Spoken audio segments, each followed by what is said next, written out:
ಅತ್ಯಂತ ಅನಿರೀಕ್ಷಿತವಾದಂಥ ಅಮಾನ್ಯವಾದಂಥ ಒಂದು ಘಟನೆ.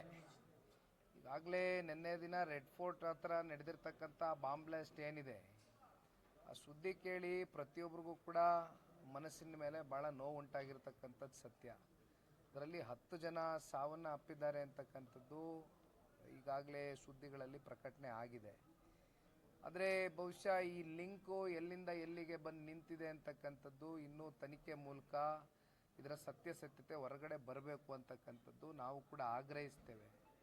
ಬಹುಶಃ ಹಿಂದಿನ ದಿನನೋ ಅಥವಾ ಬೆಳಗ್ಗೆನೋ ಎಲ್ಲೋ ಜಮ್ಮು ಕಾಶ್ಮೀರದ ಹತ್ರ ಒಂದಷ್ಟು ಈ RDXಗಳು ಏನು ಪತ್ತೆ ಆಗಿತ್ತು, ಅದರ ಲಿಂಕಲ್ಲೇ ಇದು ಕೂಡ ಎಲ್ಲೋ ಒಂದು ಲಿಂಕೇಜ್ ಆಗಿದೆ ಅನ್ನೋ ಅಂಥದ್ದು ಒಂದಷ್ಟು ಸಂಶಯಗಳು ಸಾರ್ವಜನಿಕ ವಲಯದಲ್ಲಿ ತಮ್ಮ ಪತ್ರಿಕಾ ಮಾಧ್ಯಮದಲ್ಲೂ ಚರ್ಚೆ ಆಗ್ತಾ ಇದೆ.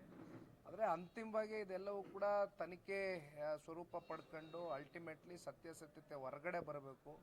ಇದರಲ್ಲಿ ಯಾರೇ ಈ ವಿಚಾರದಲ್ಲಿ ಭಾಗಿಯಾಗಿದ್ರೂ ಕೂಡ ಭಾಳ ಕಠಿಣವಾದಂಥ ಕ್ರಮ ಅವ್ರ ವಿರುದ್ಧವಾಗಿ ಆಗಬೇಕು ಅಂತಕ್ಕಂಥದ್ದು ನಾವೆಲ್ಲರೂ ಕೂಡ ಭಾಳ ಗಂಭೀರವಾಗಿ ಒತ್ತಾಯ ಮಾಡ್ತೇವೆ.